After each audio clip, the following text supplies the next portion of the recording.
Welcome back to Hello, It's Better to Talk. I'm going to be talking today about the promise that I made 40 years ago to write this book, No Place to Lie. But a key part of that, and a key part of me being able to write it, was forgiveness. So in today's episode, we're going to be talking about the three key elements of forgiveness and how you can forgive yourself first and then forgive others to set yourself free. Hello, my name's Helen Garlick. For 35 years, I was a family lawyer and mediator, but I kept secret what was happening in my own family of origin. Now I know it's time to talk about it. So I'd like to warmly welcome you to Hello, It's Better to Talk.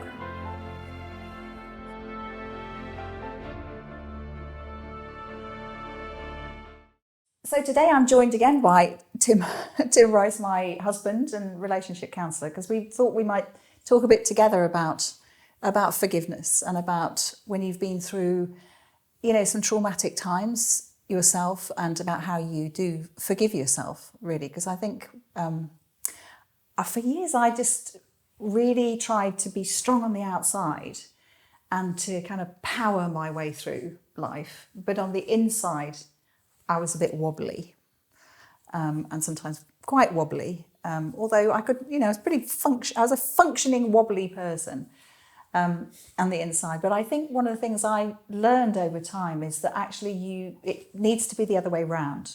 You have to allow yourself to be soft on the outside, whilst you strengthen yourself on the inside too.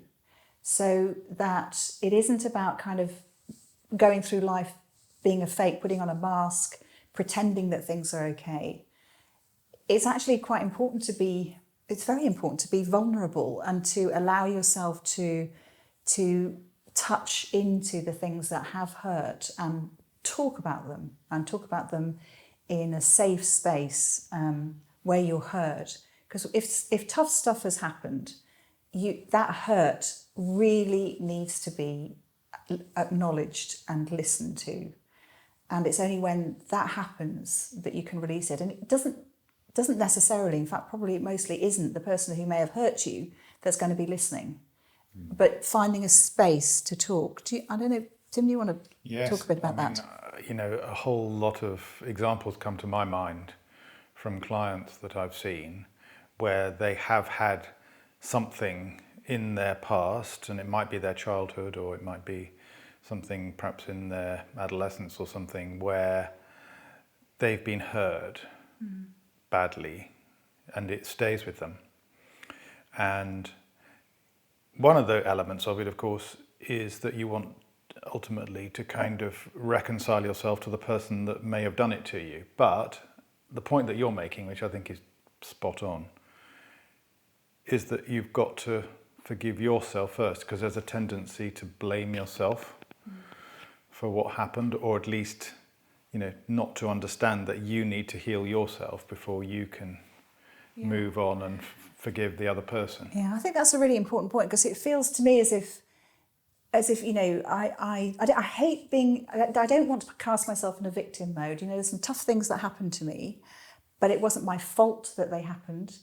However, it is my responsibility to do the work, to look at what happened, to bring that up to consciousness in a way, to talk it through. I mean, writing a memoir is a very long-winded way of talking things through, but it's been a very therapeutic process. But you do, first of all, need to forgive yourself, I think, before you can forgive other people. Because I think for years I blamed myself that my brother had died. If I'd have been there, then I could have saved him. And you have to let that go, because it's happened. And so once it's happened, you can't turn back time. And if you aren't able to forgive yourself, it just stays with you and it kind of gnaws away at you. Yeah. And sometimes that feeling goes away, but then it always comes back. And it's something that you want to try and get rid of if you can. Yeah. Because, as you say, you're not to blame. If you want to use blame, you're not to blame for that. It's just something that happened to you. And those feelings are very uncomfortable. And if you can do the work, as you say, talk, make yourself aware that you're not to blame for that you forgive yourself for any feelings you have along those lines, then you can feel stronger, you can move on, and then you are in a position to be able to forgive others as well. Absolutely, yeah.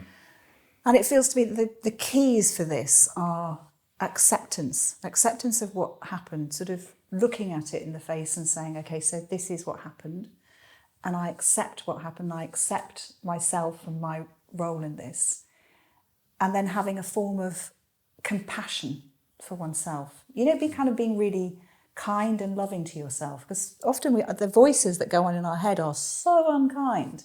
You should have done this, you should have done that. The inner critic, it can really hold us back, and that conversation we have in our heads is really tough. So cut yourself some slack, be kind. And another thing that I do is I light candles around. I just love bringing that warmth and love and light. It's even when on a dark February day, you can light things up, and it's a nice way of looking after yourself. And these beautiful candles are made by Olive Tree Home. I just absolutely love them. So more love and light, acceptance, compassion. Is there anything? And I was just thinking, in terms of the book, Yes. you have sort of got to the point of forgiving yourself for what happened with your brother, but also you've said to me that you forgive your parents. Oh, yes. Thank you for, And that's the next step on, isn't it? Because you felt better in yourself.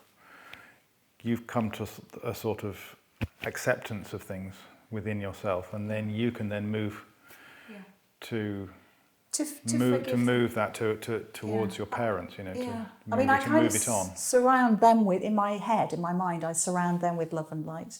I think that, we're each a product of how we were brought up, of what the culture is around us, what the kind of power dynamics are. They did the best they possibly could in the circumstances, and actually they also stayed alive, and I'm really grateful to them for that.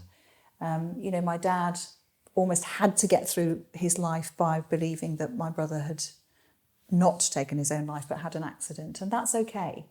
These things are okay. So to allow ourselves to accept what's happened, to be compassionate, enables us to move forward. Yeah. So thank you so much for staying, and love and light to you all, and may you forgive yourselves as you forgive others.